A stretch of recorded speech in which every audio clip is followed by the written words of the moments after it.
Welcome into Hockey Sense, everybody. Brought to you by First Community. It's our Friday tradition. Great to have you with us. As always, I'm Andy Strickland here at the Half Coast Studios. Yes, First Community brings us Hockey Sense each and every week. So many great things happening with First Community. The best place to do your banking.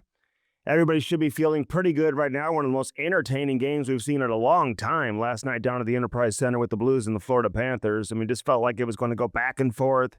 More penalties than you could have ever even drawn up. I mean, just crazy how many penalties that were called. But I will say this, in fairness to the referees, and as crazy as it was, I mean, we're seeing 3-on-3 during regulation, 3 separate 4-on-4s, 4-on-3s, 5-on-3s. I mean, just insanity all around. For the most part, they were all penalties.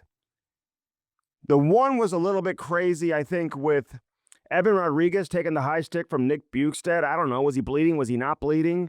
We couldn't really tell. But I would imagine the referees, they must have seen blood on the ice for them to originally, I guess, give it a 4-minute double minor for high sticking.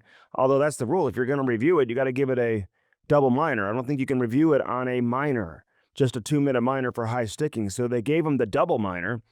And sure enough, yeah, the video confirmed that it was a high stick. Did it confirm blood? I guess it doesn't really matter when it gets to that point. So it's kind of a little bit of a strange rule.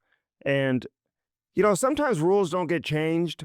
And the higher-ups and the people that really make these rules or have a lot of say in changing rules, you don't even explore it unless situations like last night occur. And I think when something like last night occurs, it probably creates a little bit of conversation about what to do with that rule moving forward. First Community, how about the $100 auto refi promotion? The Federal Reserve has just lowered rates again.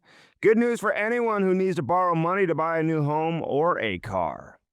They've got great deals at First Community for car loans.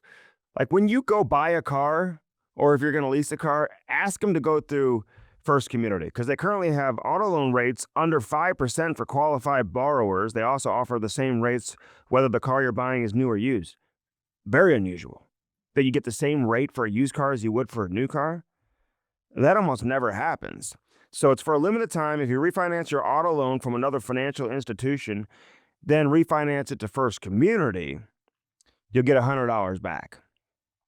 Not bad, right? The offer does exclude current First Community auto loans, but you can apply online at firstcommunity.com or call toll-free for all the details. 1-800-905-7585. 1-800-905-7585. And ask about that auto refi promotion. Get $100 in your pocket. We can all use $100. Dirt cheap, fun, your one-stop party shop. Download the app today and get your goods delivered for free. That's right. If you deliver or you live within 10-mile radius of a dirt cheap location, you get everything delivered to you for free. But you have to use the app for the delivery and to see where the nearest location is for you. They've got so many locations. I guarantee you that you live within 10 miles of a dirt cheap location. So check that out. Dirt cheap, fun, your one-stop party shop. Don't sleep on the party supplies and everything else they have going on there. Best selection of booze, wine, and beer. They got lottery tickets. They even have cigars. They've got everything. But the paper supplies. Are you having Valentine's Day parties? Are you a room dad or your wife's a room mother? She's got to go out and buy all this stuff. Get it from Dirt Cheap. Graduation parties are just around the corner if you start thinking about that. St. Patrick's Day parties taking place in March. That'll be here before you know it as well. Check out Dirt Cheap Fun, your one-stop party shop. Blue Note Roofing. You see the sign behind me. 314-920-5713. 314-920-5713. Get that free estimate today from our good buddy David Novak. You know he'll take care of you. Nobody supports hockey like David Novak and Blue Note Roofing. Nobody does. They're out there working this in this extreme cold, too. I think it's a high of 20 today. Some of you listening who live in some of the northern parts say, hey, that's like a heat wave. But 20 degrees, I mean, it's cold no matter where you are, I think. It was like in the single digits this morning. We've had some real cold weather here. Obviously, snow is on the ground, and it's not going anywhere until the temperature increases. So that's where we're at right now with all the weather. But it doesn't stop David Novak and his team over there with Blue Note Roofing. Give them a call today, 314-920-5713. gutters, soffit, fascia, siding, roofing, whatever it is you're looking for, they'll take great care of you. They work with all the big insurance companies too. And here's a tip. I think if your roof gets to like 10 years or older, some insurance companies will not pay for your roof to be replaced. So check it out. See how old your roof is. And then come out and see if you need a new roof. If your roof's like 7, 8, 9 years old, don't wait until it's after 10 years and the insurance companies won't pay for it. Take advantage of that and do that today. Blue Note Roofing. Lordo's Diamonds. Get that special someone, something special in your life from Lordo's Diamonds. Right there in the heart of Ladue. 314-432-8008. 314-432-8008. LordosDiamonds.com. They've been around for 70 years, and there's a reason for it. It's called customer service. They treat their customers unbelievably well. So if you go in there with a $500,000 budget or a $500 budget, guess what? You're getting treated exactly the same because that's how Mike and Jimmy Lordo do it. Nobody does it better. I'll never go anywhere else. Never go anywhere else. They got men's watches too and men's jewelry as well. So check it out. Chains. But so many options if you're looking to pop that question around Valentine's Day or anytime coming up this spring. You're starting to look at engagement rings. Nobody does engagement rings like Lordo's Diamonds. All right, big game last night. Man, so many different things to get into. First off, it was great to see Jake Neighbors return, Jordan Kyrou return, Oscar Sundqvist return. Let's start with Sundqvist because he got cut by Connor McDavid. Very scary situation. I had him on our postgame show last night on FanDuel Sports Network, and he said it was the most scary situation he had ever been involved in as a hockey player. And I think because his teammates were panicking. You know, once you see blood, you start to panic a little bit. So a great game last night. Good to see the Blues find a way to get it done in the final seconds of the game. Jimmy Snuggerud, let me say this about Jimmy Snuggerud because he's had so many chances, and I know we celebrate the shot attempts, and listen, I'm all about shot attempts, man. You want to see this guy getting a shot off. That is his biggest weapon, and he needs to be able to put himself in position to, you know, shoot the puck. Have you ever watched him play in the World Juniors or international tournaments or at University of Minnesota? That's his biggest weapon. He's a shooter. So the fact that he's getting attempts obviously is a real positive. And it's his first full season in the NHL. You can't just look at statistics alone. But the challenge will be now for him to become more of a efficient goal scorer, consistent goal scorer, because he's had chances. And sometimes you just got to bear down and you got to put the puck in the net. I mean, he gets a little wild, gets a little crazy sometimes, a little too aggressive with his shot. You know, like it just sometimes can look a little unconventional because he's so fast. He shoots the puck so hard. And his backswing is hard. His follow through is hard. His body is following through in a, you know, very enthusiastic way. You know, it's not like, you know, a guy like Steven Stamkos who he just one times a puck, he just looks comfortable at all times. So I'll be interested to see how this evolves moving forward with Jimmy Snuggerud. You know, like, is he a Mike Hoffman, or is he going to be a more accomplished, more complete player? I want to believe he's going to be a way more complete player, a more accomplished all-around player. You know, he's a good passer too. Mike Hoffman was a good passer. If you remember, Hoffman just played 1 year here in St. Louis. This guy scored more 6-on-5 goals that year, more goals, you know, off a one-timer. He had a left shot. Obviously, Snuggerud's a right shot. But similar in terms of how they score. But Hoffman had unbelievable hands, and, you know, I enjoyed watching Hoffman play that season. Certainly was really good for years in Ottawa. But his career just kind of came to a abrupt ending. But I love Snuggerud's game. Jake Neighbors, all these guys that were hurt, right? I kind of touched on that and didn't really finish my thought. So Sundqvist, yeah, he comes back and plays, scores a goal. You know, that's one Tarasov obviously wants back. It was very leaky, but, you know, the Blues will certainly take it. Sometimes you need some luck. The Blues have had plenty of goals scored against them this season that probably should not have gone in. So you'll take it when you can get it. But scary situation with Connor McDavid in Edmonton, and he received like 14 stitches, 8 on the outside, 6 on the inside, or 8 on the inside, 6 on the outside, whatever it was. Also cut his knee. When he told me last night, scariest situation he had ever experienced. And I think it was scary because of the way his teammates reacted on the ice. Colton Parayko, his best friend, once you start seeing blood, you start to panic, right? Um, and I think that's what happened there. And the good thing is, obviously, it didn't cut any tendons, didn't, affect his Achilles or anything like that. And he talked about that when we had him on our post-game show last night. Real fun conversation. He's got that Gloria tattoo. I love that for Oscar Sundquist. I called him the OG last night because he really is, man. These guys that are still around, still playing, who won a Stanley Cup here back in 2019, you got to really appreciate the fact that these guys are still here. The guys that won a cup who are still here, you got to appreciate. Jordan Kyrou. And listen, there's people, you're going to send me messages on Twitter, stop talking about Kyrou. He's such an interesting player to me because, production-wise, listen, it's been there from a goal-scoring standpoint, but he just leaves you wanting more often than not.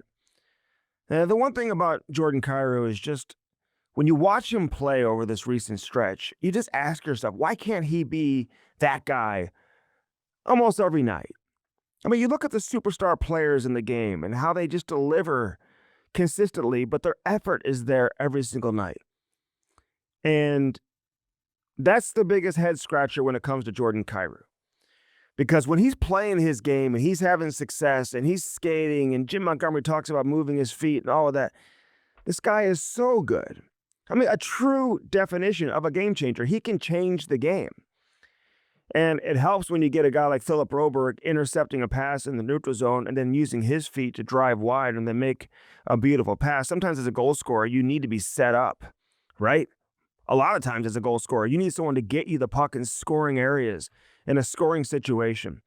And that happened last night for Jordan Kyrou, and he was able to bury it. And he continues to put up points. He puts up 3 points. First time he's had a 3-point game this season. He was the number one star in the game. Is it personality-based? Well, what is it? Why can't he be that guy all the time? Because the trade rumors are obviously out there. If that's the Jordan Kyrou you're going to get every night, you're not trading Jordan Kyrou at $8 million a year. But the unfortunate part of it is that we've seen throughout his career, we just don't get that consistent performance. He is tough, though, and I know people don't want to hear that. But Jordan Kyrou is very durable. A couple nights ago against Dallas, he breaks his nose at the end of the second period. I mean, full-on broken nose. He's bleeding on the bench. You don't see him, leaning over or, laying down on the ice. I mean, he's just got some gauze inside his nose, and they're just plugging it up. A plastic surgeon had to come in and literally snap his nose back into place. Now, they were fearful of a concussion, and he needed to pass some tests for him to get cleared to play last night, and that's what happened. But you even go back to the playoffs last year against Winnipeg, and, Logan Stanley obviously rocks him, and maybe Kyrou wasn't the same player after that in the playoff series, but he hardly even missed a shift. You got to be willing to see it both ways with Jordan Kyrou. I feel like too many people will only look at the negative. They refuse to see any positive with Jordan Kyrou. But could you imagine this guy on the Detroit Red Wings or the Washington Capitals or San Jose? I mean, seriously. Edmonton? I mean, could you imagine if he's playing with one of these teams with high-end offensive talent surrounding him? I'm just saying, be careful. You move him, you better make sure you're getting something coming back the other way that's going to make you just as good. The Blues aren't as interested, from what I understand, in just getting a bunch of draft picks. I think they've gone down that road. They know they want players, and they need players that are going to make them better. Centers, defensemen, especially if you're going to move on from a guy like Falk. I know I'm reading some people saying, hey, the Blues are going to want a similar return that Calgary got for Rasmus Andersson when they traded him to Vegas. And they got Zach Whitecloud, who's an experienced defenseman, big, strong guy who can defend. And they got a conditional first rounder, conditional second rounder. Listen, Rasmus Andersson's 29. Well, what's Falk? 34, whatever, 34, 35? So the idea you're going to get the same return as a 29-year-old is probably unlikely. But the way he's playing, you're obviously going to get something good in return. And Doug Armstrong's now looking just to give him away and not get something that's going to help the team moving forward, coming back. But I love the way Falk's playing. I mean, his pass to Jonathan Berggren yesterday. I mean, first off, the dangle in the neutral zone, the one-handed pass. He got a lot on that pass, too. For Berggren, listen, for a one-timer, you got to have a firm pass to get a lot on your shot, right? From a velocity standpoint, from a power standpoint. If it's a soft pass, you're not getting as much on it. So he got enough on that with one hand to be able to get it over to Berggren. Great play. I got to give a shout out to Pavel Buchnevich. I think he had 2 more assists last night. And he looks like a completely different player playing center. Talked to him yesterday. And I said, what's the biggest difference last year versus this year? I think he had 11 points in 19 games last year playing center. This year his production's been certainly higher. His faceoff percentage is up like 10, 11 points, something like that, in comparison to last year while he's playing center. I know there's some games where he's playing the wing and maybe he takes an odd faceoff here and there, but I'm talking about games specifically where he is playing center. He said last year the system's been tweaked a little bit, so he's got more time and space right now, and he's able to carry the puck in the neutral zone, hang on to it.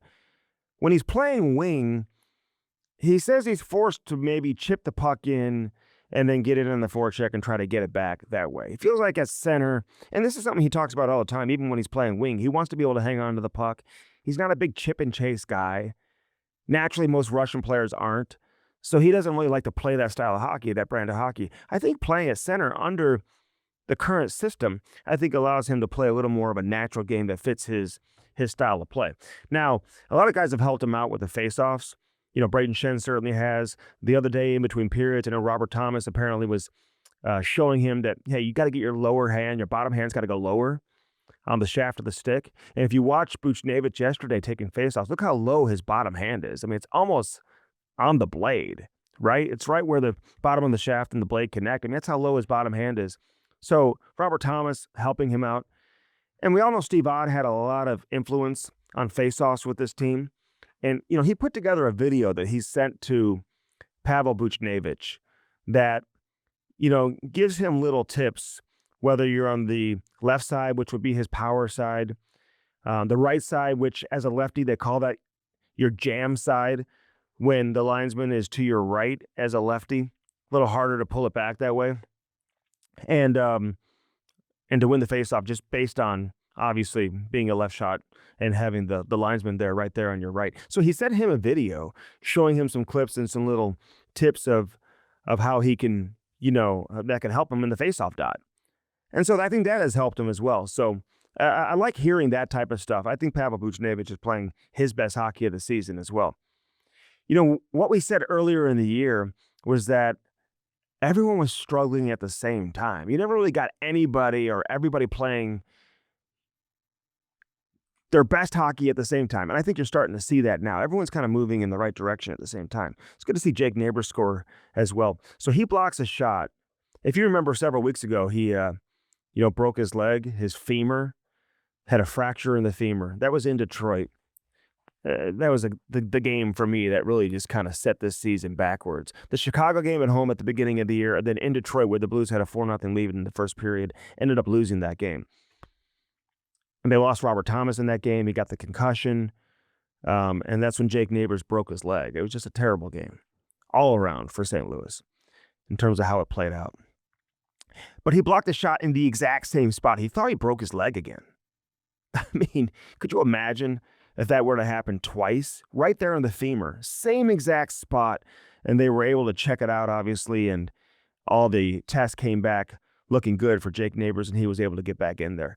You know, that was kind of like a Braden Shen type shot. We used to see Shen score a lot of goals on breakaways like that, where he wouldn't get close to the goaltender, wouldn't come in and deke the goaltender, but he would just rip it.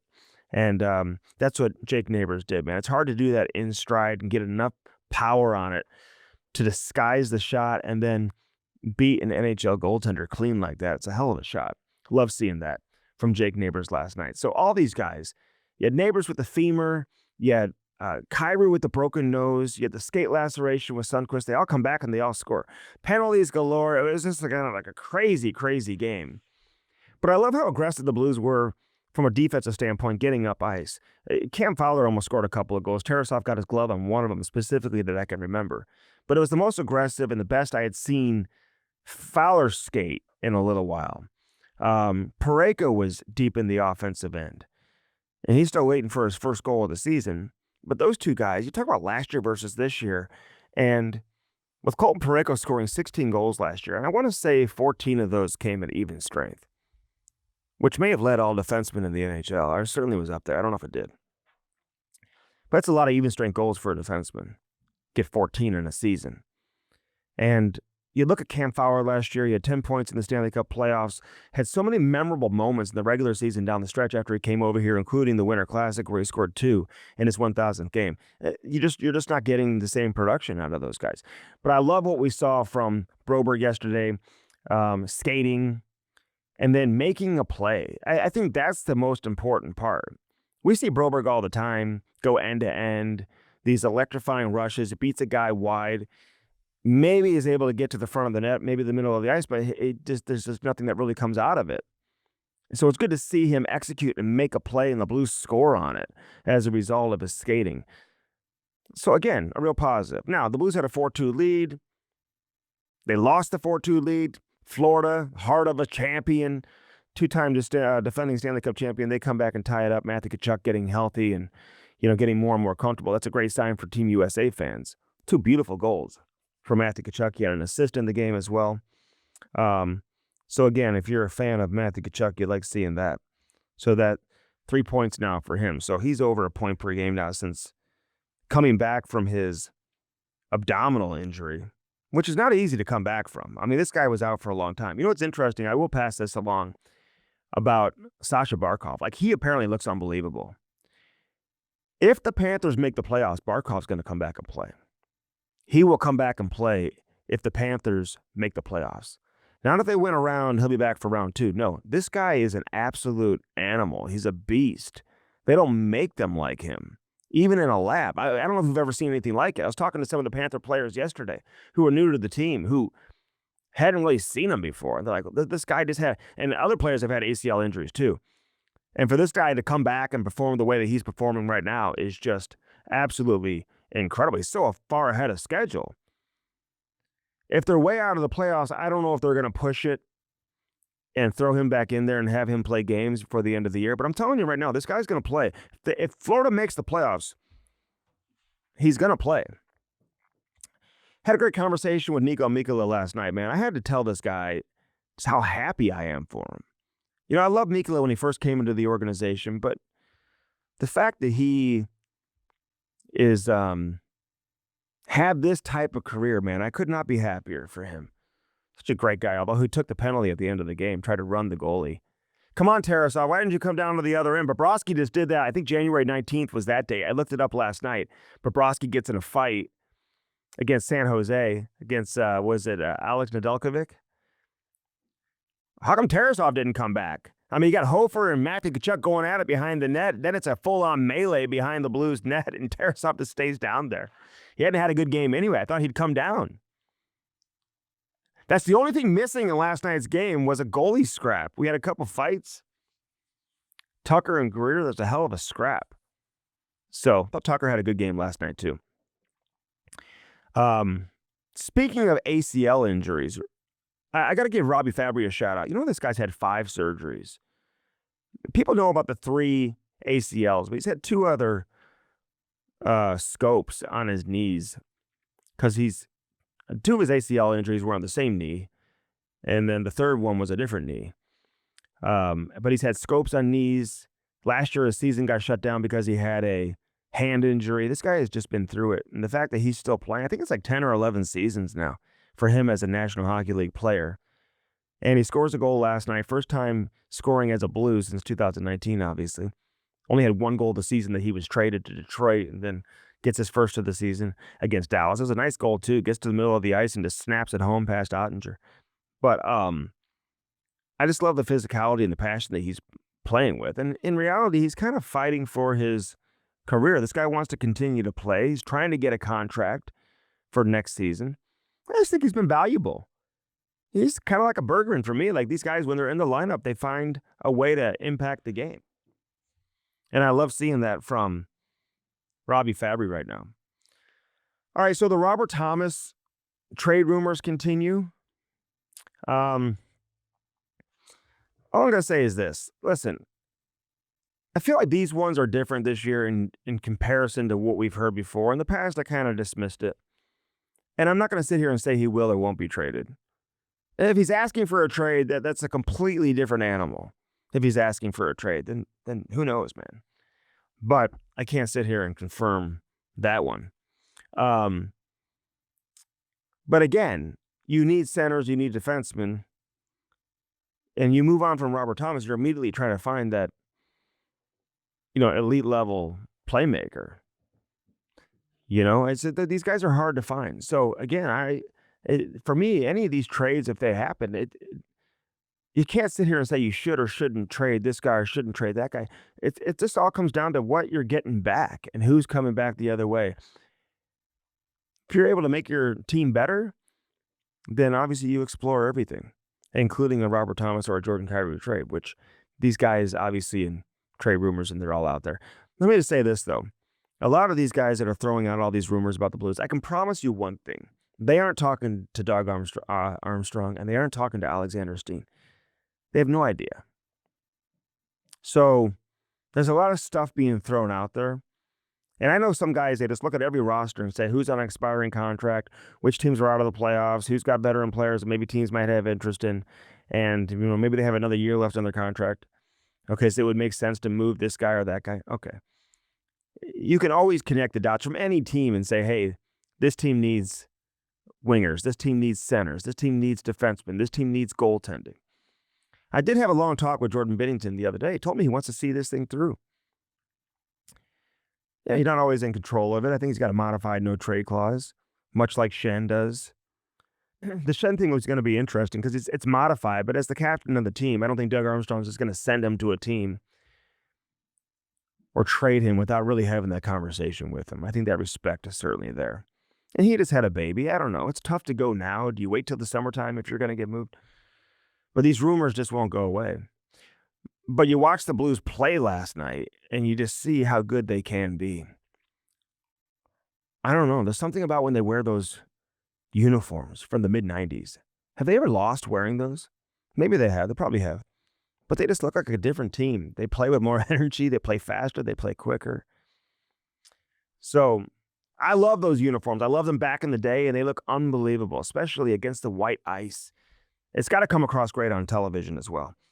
So I'm a big fan of those. I'm wearing my Stiefel stuff today, man. U.S. ski team. We're going to have Stiefel jackets on during our broadcast tomorrow night when the Blues take on Columbus. Columbus, a really good team, obviously. They made a coaching change, and, and now they've taken off, and they're trying to get into the playoffs, man. It's so hard to get into the playoffs in the Eastern Conference. I mean, you look at Florida, you look at Columbus right now, especially when you're trying to play catch-up, and you're out of the playoff picture. I mean, you can keep winning, and it really doesn't matter. I mean, right now, Columbus, they're 10 points out of a playoff spot. Boston's in the second wild card spot at 67 points. Columbus is sitting there at 57. Florida's the top team currently sitting in the Eastern Conference outside of the playoff picture. And they're still 8 points behind Boston for that final wild card spot. It's going to be tough for these teams to get in there. It's not just St. Louis. I mean, look at all these teams that are out of the playoffs right now. Winnipeg wins the President's Trophy last year. Calgary obviously had a decent season. LA, very good team a year ago.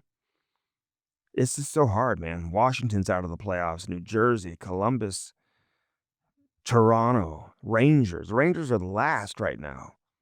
Last in the Eastern Conference. So, anyway, but I thought a real positive last night, man. It's nice to celebrate a victory and watch the Blues perform the way they did last night. And they got, 5 goals from 5 different players. Real positive to see. All right, let's move on with the show here.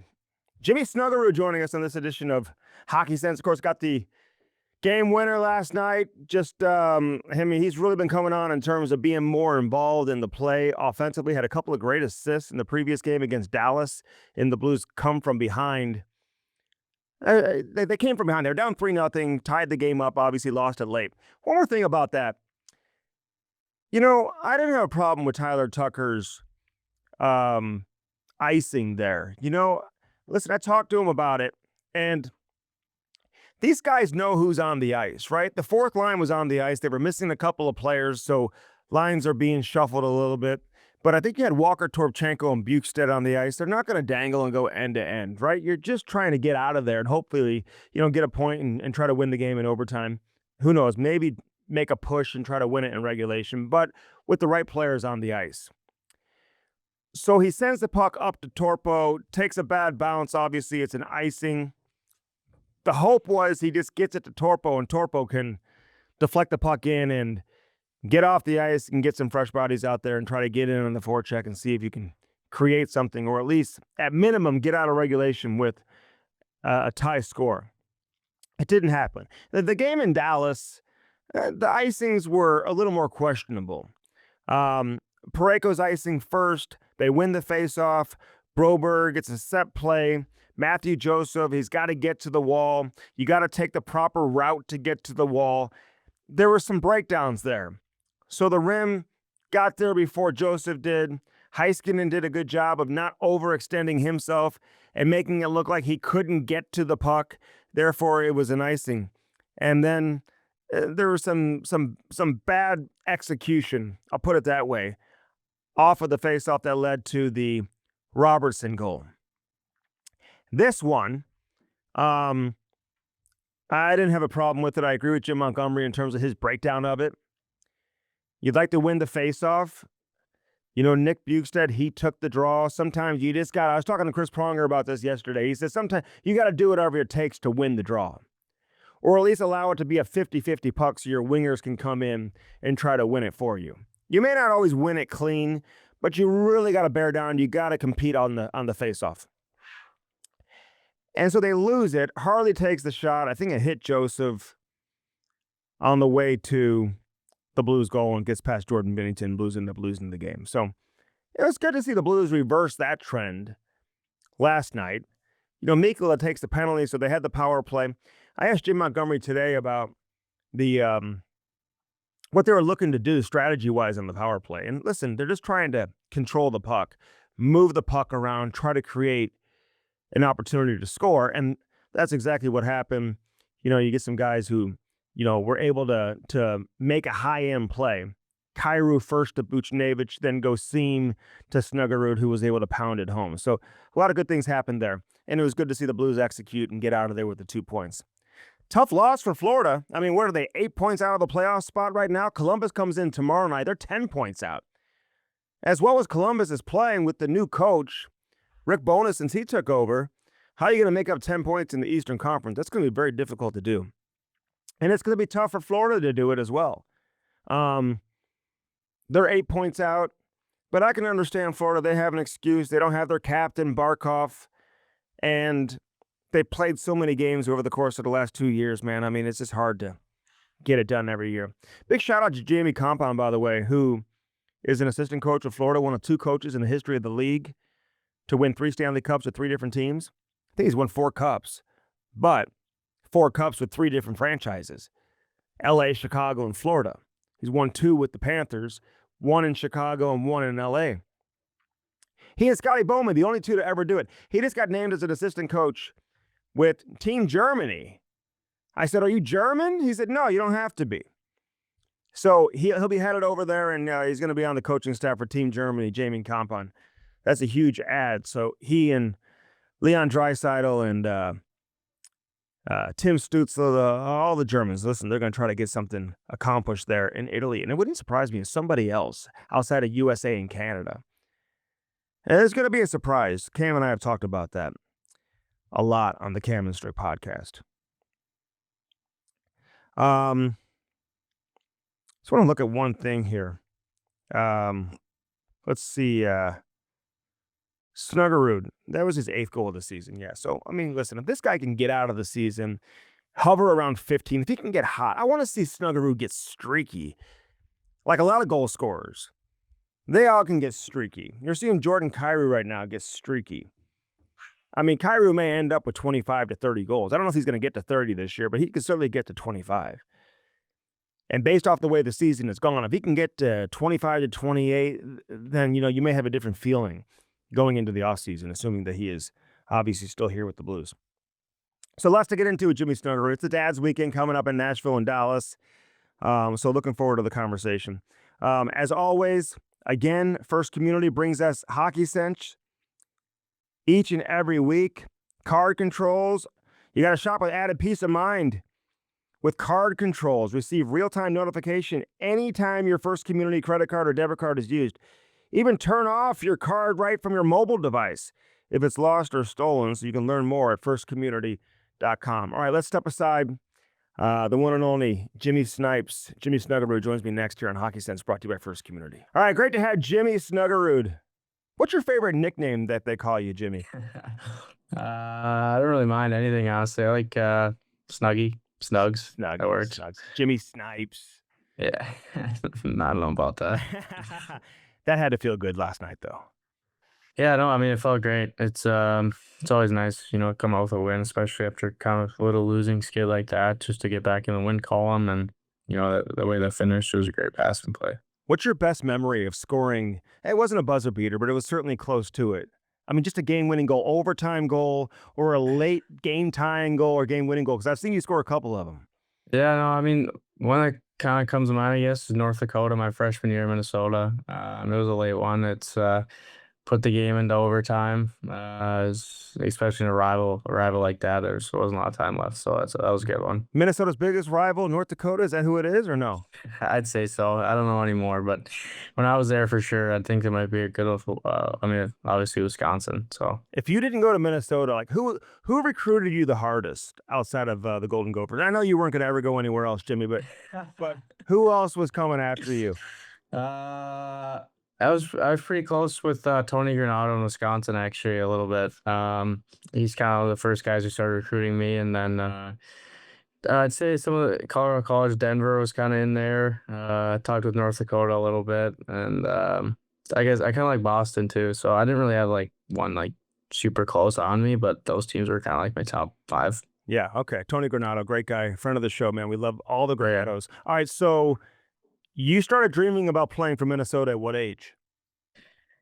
I mean, I had the Minnesota logo on my backyard rink. My dad made growing up, and my brother and I and my neighbor were out there a lot. We were painting that logo, so that was a dream. But when that came down to actually making the decision, it wasn't like exactly always just Minnesota. I had to think it through and the choice and all that. But when it came down to just practicing against the best every day, I think that's kind of when I made it. You got a little banged up yesterday. I saw you flexing that leg. Are you feeling okay? And like, did that bother you the rest of the game or no? I mean, it was just a little tweaked hamstring. It was weird, just kind of weird. Doesn't happen in hockey a lot, so I've never really felt it before, and just kind of tightened up on me. It's like I don't know how much time was left, but yeah, I mean, just finished the game. Best I could. It was just a little tight, but it feels a lot better today. Okay, good. All right, the communication is so important from the bench to the penalty box because you're serving the penalty. So do you know before you go into the box that you're going straight out, or are you waiting for Jim Montgomery to kind of give you the indication, say, hey, you stay on? Yeah, I'm waiting for sure. You don't really know before you go into the box, especially in a play like that, because you don't know what's going to happen during the play. Obviously, they took a penalty. So I think there's probably like 10, 15 seconds left. Just like most penalties, you look up and look what, Monty's telling you what to do. And yeah, he told me to go on the ice. And, like I said, fortunately enough, there were some really good passes made and that put it in. Yeah, what a crazy game. I want to go back to the Dallas game first off, though, because you had some great assists on that. On Shin's first goal, I mean, it looked like a practice. It looked like a 5-on-0 drill. I mean, you guys are just coming out of your own zone. You guys come out so clean. And, you're able to slide it over to Shen and did a nice job posting in. Is that a set breakout? Walk us through that play. Yeah, I mean, it is one of the set breakouts we have. We supposed to swing to the right, and Pareko gave it to Devo, and he kind of just took middle ice and used his speed, kicked it out middle lane drive, and Schneider was there, and I tried to find him, and I mean he's got a great release, and he's got a great goal scoring ability. I mean both the shots were incredible. So yeah, I mean that was a it was a set breakout, and it worked out in our favor. What do you think of Dvorsky right now in terms of how his game is coming, and how much did you know of his game prior to coming to St. Louis? I mean, I knew him a little bit from development camp, and I watched him in World Juniors and stuff. And I mean, he's so competitive, and he's got such a good shot too. Along with Shannon. But I mean, he's such a competitor too. I think that kind of goes without saying. I mean, he works so hard in the corners. I think he's been working on that, and in his low game, he's been battling so hard, and he can make plays and he can shoot the puck. So it's been really great to see him. This last little bit here where he's really lighting it up. Yeah, he took a couple penalties yesterday, but those things happen, man. Sometimes they're just not preventable. I mean, he's working hard, right? He's trying to make things happen, and sometimes you're going to trip a guy. Yeah, I mean it happens. It happens during the game. You accidentally get your stick in somewhere you don't want it to be, and it's unfortunate in the timing of it. But I mean, like I said, he's just competing hard, and those things happen. All right, so last night, Kyrou has the puck. Do you see the play before it even happens? Are you saying, hey, this goes to Bucci, he's going to seam it to me right away, and I got to be ready for it? I mean, I think there's so many different possibilities with those two guys on the ice. I mean, the puck can honestly go anywhere at any time.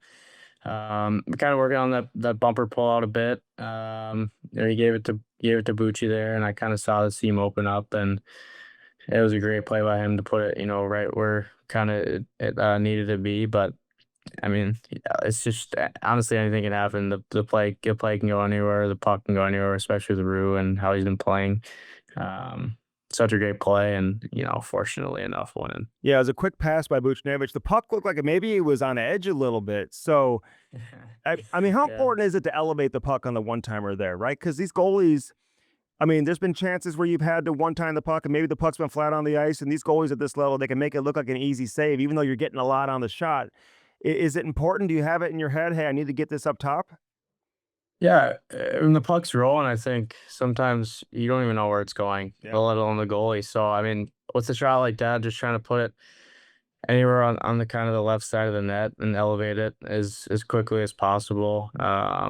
Something Davey Alexander has been kind of talking with me about elevations and hitting spots on the net. Doesn't have to be pin perfect, but just more of an area on the net. And yeah, it's just kind of came off the stick well and hit that left side. Okay, so I want to talk about that. So Davey Alexander, so people know him as the goalie coach, but he's communicating with the forwards too. So give me an idea of what he's telling you there. Like, I mean, is it based on who the goalie is that day, how they move from their left to their right, or whatever? But I mean, are you trying to pick spots on specific goalies, or he's just helping you in terms of puck placement when you do get your shot off? Yeah, I mean, I see a lot kind of sorry goes into it. Different goalies watching film on them before the game and where to shoot and whatnot. But I think in a scenario like that, it's a seam pass, and it's hard for goalies to get across the crease that quickly. So just try and hit that short side of the net as quickly as you possibly can, without obviously him saving it. That's a hard pass too. I mean, right? Yeah. Look like I had some steam on it. How difficult is it to one time those passes that are coming that hard? Yeah, I mean, it's honestly once if you get a hold of the hard ones, they come off the stick quicker. It's I don't know, it's a fun skill to work on, doing things like that at the end of practice, and whenever you can work on it. Honestly, that's something you need to do is get off hard passes just so in game scenarios you can do it. So your stick looks like it's like you have like a whippy flex on it. Like, is it the same flex you used in college? Have you made any adjustments there or no? No adjustments since college. Nope, I've had an 80 flex for probably almost 4 years now, so it's just kind of all the same. What's the benefit? Like, what do you like about the 80 flex? Is it handling the puck? Is it shooting? Like, what is it? I think it's when you catch passes, it's not too whippy, but when you shoot in any different scenario, I think it's whippy enough to where I'm not a guy who really likes stick handling and feeling my stick flex, whereas I think a 70 and 60, 67, 70, 75, it kind of happens a bit more. But obviously, the more you go up, the stiffer it gets. And in shots, it's just kind of, to me, it's the perfect amount, but there's so many different critiques guys have. What curve are you using? Using the P28. Okay. So it's the same thing as a Bauer P28, basically, right? Yep. Oh, Exactly. A little bit of a hook. Yeah. The little toe hook, maybe a little too much. So, but you've been getting a lot of shots as of late, and you've always been a shooter. So, how much confidence has your confidence been growing over the course of the last week or two? Yeah, I mean, I think so. There's obviously stirs in the season where you're going to be getting chances and some not, but I think the most important part is getting chances. Being able to play with Shenner and just creating as many opportunities as I can with him. He's such a good player, so it makes it a lot easier for me to get to spots and to try and find him. But he's been able, to find those spots and kind of find me in different areas, and it's been such a blast to have that opportunity. All right. So you mentioned Cairo, and listen, we've seen Cairo have great seasons, and it hasn't gone the way he had hoped this year, but he's really turned it on over the course of the last 10 games or so. What impresses you the most about his game when he's going the way he's going right now? Like, what are you seeing out there? I mean, when he's in his full state, he's hard to stop. Yeah, I've seen him in practice before, and just watching him from the bench in games, it's pretty surreal. Like he's one of the best, and when he's doing his cutbacks and making plays, it's everything's happened so quickly. It's like one thing to another to the next, and I'm so happy to see him, succeeding in his individual game right now, and especially last night. I mean, he's just that was a great example of what he's at when he's at his best to me, what I think. Just, shooting, scoring, making plays, everything. You ever had a 3-on-3 in regulation before? You ever seen one No, before? I haven't. That was crazy. It was. I was like, what is going on here? I know, I've never So seen that before. a lot of penalties being called. What's your relationship with Monty like? Are you talking with him more than any other coach in terms of just different areas of your game, and how much communication goes in between the two of you? Yeah, I mean, I think I kind of talk with all the coaches. Maybe not Webby as much, just because he's a defensive coach, but with Claude and Monty, I think um, the relationship it's strong. Talking with them after games, before games, and practice, skating around the ice, things I can work on. They're such great coaches, and they understand it at this level of what it takes to kind of be a pro on and off the ice. So I think the relationship definitely has grown, and it's been really fun to work with them. All right, so you came late last season. First off, I'm curious, like how much advantage that gave you, and if you were to tell other prospects who had that opportunity to sign late in the season, take advantage of that, right? Yeah, I think when I got here in or late March, early April, or whatever, just kind of get familiar with the team. Obviously, just coming into this season, they were on a long winning streak when I joined, and I jumped in, and it was such a fun time, and they brought me in so well. There's so many veterans on that team, and what they had to say to teach me and stuff. And I was really fortunate to be put in the situation. Honestly, it's just like I said, to be aware of the locker room, the ranks, and coming to this year, it's just kind of know the guys a little bit more, made it a lot easier. How would you break down your season? Are you happy with the way things have gone, and what areas are you really looking to improve on? Yeah, I think there's been ups and downs for sure. Individually, um, it's kind of how seasons go. It's not always going to be great, and the bad times come and the good times come. I think for my standard of individually isn't where I exactly wanted it to be, but I mean, I'm happy with what's happening right now and the development process of it all. I think just obviously stinks that we're not winning, and that's kind of what you want to get out of a season is win and make the playoffs. And I think we still have a chance, obviously, to end this break here and coming off the break strong. It's not over yet. We still have a lot of year left, but just this first, little or long portion, I guess, first 50 games. It's like I said, there's a lot of ups and downs and a lot of learning experiences, and it's been really good to go through. All right, so this is the first year that you've gone around the league And you've seen some crazy things happen with Ovi scoring his 900th goal. I mean, Sidney Crosby had a big milestone. I want to say McDavid might have too. I mean, there's been a couple other ones where you guys have been on the other side of it. But what's it been like being on the ice with a lot of these guys? I mean, the McKinnons who just put on an absolute show against you. McDavid was incredible a week or so ago in Edmonton. So, like, what has that experience been like for you? It's crazy, it's honestly really fun to go up against the best of the best. Like you said, the things we've seen, always goal. Crosby, whatever, however many points it was. Yeah, It's I a lot of forgot. points. Like, I so don't remember I was gonna say exactly. 1,200, but it may be Yeah. like whatever 1,500 for all I know. I can't even Yeah. remember.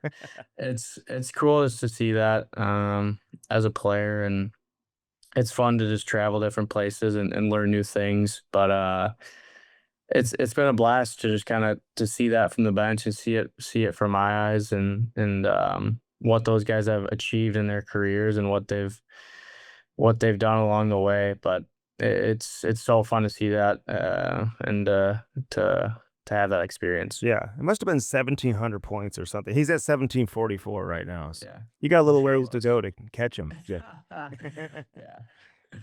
Hey, did you send Jackson Lacombe a congratulatory text for him making the Olympic team? Yeah, I did. He called me probably a few hours after he found out, or I don't know how many hours, whatever, however long after. And I mean, I'm so happy for him. It's so great to see that, and the opportunity that he has to go over there and win gold. I'm super happy for him. Yeah. Give us the scouting report, though. People don't know he's like a hidden gem. I was talking to Okay. Billy Guerin right at the beginning of the season, and obviously they had the orientation camp, and he was like, "Hey, man, I love this Jackson Lacombe kid. Like, he may not make it now, but he's going to be on the team moving forward in the future. And if we have injuries, you never know. And sure enough, you have injuries, and he gets the call. So, what should people know about this guy? Because I don't think a lot of fans truly understand how good he is. He's kind of got it all, honestly. He's got a long stick. He's gifted very well offensively and defensively. He can shut plays down well. He can run a power play. He's kind of your guy when it comes to that, especially at Minnesota. I mean, he developed so great throughout his years at Minnesota. I was fortunate to play with him my freshman year, but he's a great hockey player, but he's even better person. He's honestly, him or Colton Parayko are one of the nicest guys I know. He's just a great person all around. He cares so much for the people around him, and I think that's definitely important when you're picking guys for to play at that level. Is you need to be a good teammate, and he's the best of the best. Nobody's nicer than Colton Parayko. It's a close. It's a close one. Hey, is your dad excited about the dad's trip or what? Yep, yeah, he's excited. It should be a blast for him to kind of to see it and enjoy it. He's obviously been out of the game for a while, but it'll be nice for him to see it again. Are you talking to him? Like, I was talking to Monty about it today, just like, it's kind of the experience of growing up, being a hockey player, right? The car rides with your dad to practice, from practice to games and back and forth. My son's got a game today, it's like, Yeah. um, those you could never have those back, right? What were those experiences like for you growing up? Sometimes good, sometimes getting yelled at for a bad game. So I don't creep in to feel Depends. bad if I'm yelling at my kid after a game. No, you gotta teach him. Yeah, it's great. Honestly, I have such a close relationship with my dad, so it's been really awesome to kind of learn from him, from his eyes, and what he has to say about everything. And even when I don't play well to this day, he's letting me know. So he's just what dads do best. Honestly, it's keeps you in check, keeps you in line, and doesn't let your head get in the clouds, and just gives you an ego check every once in a while when you need it most. I love it, man. Is he texting you? Are you calling him? Are you guys talking after every game? Like, what's Yeah, how I much mean, time does he give it when the game ends? yeah, depends. I mean, sometimes it's not every game. He understands that it gets there's 82 games, so there's a lot. But I mean, calling him the day after, text, whatever it is, it's just I mean, calling my parents every day anyway. So Yeah. talking about hockey. All right, a couple more things for you. The break's coming up. What's this year been like? Because it's so different than a college schedule. It's not even close. So many games. How's your energy and how you been able to maintain the mental side of it? Right, it's been such a grind this season with the Olympic schedule. Yeah, it's been a lot of hockey. I didn't play much in December because of my injury, but I think even with that injury, it's a lot of hockey, and it's it's fun though. You just gotta embrace it, honestly. Being able to play so many games, it's fun. Just playing hockey in general, it's just the love of the game is such a fun thing to do whenever you can possibly do it. So it's been a lot of games, but it's worth it. Yeah, okay. And the Olympics, is that something you have circled? Is that a goal of yours one day? Like, I mean, you have so much history representing USA hockey. How much would you love to play in a Olympic tournament? Yeah, I mean, I'd love to. It's everyone's goal as a hockey player. I'm sure it's circled on every single guy's in the NHL. So it's something that you dream of. It's a goal that everyone has. You want to play for your country and just embrace the logo and do it for the people around you. Yeah, well, it was clutch last night, Jimmy, man. It was great to see you do that. Brought the house down. I love those jerseys, by the way. You like wearing those sweaters or no? Yeah, I do. I like it. I like the red. I don't remember who I was talking with about yesterday. It was Walks about red helmets too, just to complete the red look. But I do like them. I like that. Put a little red. It looks great on a white ice, though, man. It looks. I love it too. You know, so a lot of people didn't like it back in the day, but I love when you guys wear them now. And I don't know if you guys have lost a game when you wear them either. You guys are buzzing when you put those sweaters on. So it was fun to watch, man. So all the best. Go get some rest today. We'll see you tomorrow at the rink. All right. Yep. Sounds good. Thank you. All right, thanks, Jimmy. Take care, man. Bye. All right, that was Jimmy Snuggerud. Snuggy. Always great conversations with him, man, and we'll have plenty of more of those coming up over the years. Yeah, it's good to see him win a game for the Blues with this patented shot. This guy can really shoot the puck. He's always been a great shooter, and we saw another example of that last night. Blue No Roofing, 314-920-5713. Call David Novak today. Lordo's Diamonds, Hackett Security, Kirkwood Fence, all our great sponsors. Marsblade, we're the Marsblade hat today. Our friends Per over at Marsblade out of Sweden. So many NHL players are trying their holders and their inline skates and all the apparel that they have. Love Marsblade. Check it out online. You can get your son or daughter some inline skates for the spring into the summer. And they got the holders for the ice skates as well. A lot of NHL players, a lot of professional players around the country are getting turned on to Marsblade and using it and now endorsing Marsblade. You don't have to be in Sweden to get it, but we've seen guys like Shane Wright and Austin Matthews and other players in the past promote Marsblade. Man, check it out. Get those inline skates in time for inline season coming up in the spring and the summer. Columbus is here tomorrow. That's going to be interesting with Columbus in St. Louis. Again, they've got such a long way to go. They're 10 points out of a playoff spot, but they've been much better as of late ever since they've made the coaching change. So it should be a good one. We'll have all the action for you on FanDuel Sports Network. Don't forget, 6 p.m. drop of the puck local time. So it's an early start Saturday night against the Columbus Blue Jackets. No Jamal Mayers today. He is on assignment. He's actually with his son, Crew. They've got a tournament in Florida. So great place to be in Florida, man. It's like in the teens here right now. So Spas and More, one of his great sponsors, American Hot Tub and Swim Spa manufacturer. Check it out. 12957 Grabway Road in Sunset Hills. Spas and More. Bartolino's 5 restaurants, Bartolino's South, Bartolino's Osteria, Chris's Pancake and Dining, Chris is at the Docket, and Bartolino's Twin Oaks. Speaking of Chris Saracino, his brother Nick Saracino is going to represent Italy in the upcoming Olympics. Man, I got to give him a shout out to Nick Saracino. I meant to mention that earlier today. So best of luck to Italy in the upcoming Olympics. And then Dobbs Tires and Auto Centers, get those new tires in time for what could be even a more messy winter, but certainly in time for the spring as well, when you know that tornado weather is going to come. Now you get the rainy weather, all that stuff. You need good tires. Get them at Dobbs Tires and Auto Centers. All right, for Aiden, everybody here at Half Coast Studios, I'm Andy Strickland, reminding you to keep your head up and your stick on the ice. Hope you enjoyed this edition of Hockey Sense, brought to you by First Community. See you next Friday.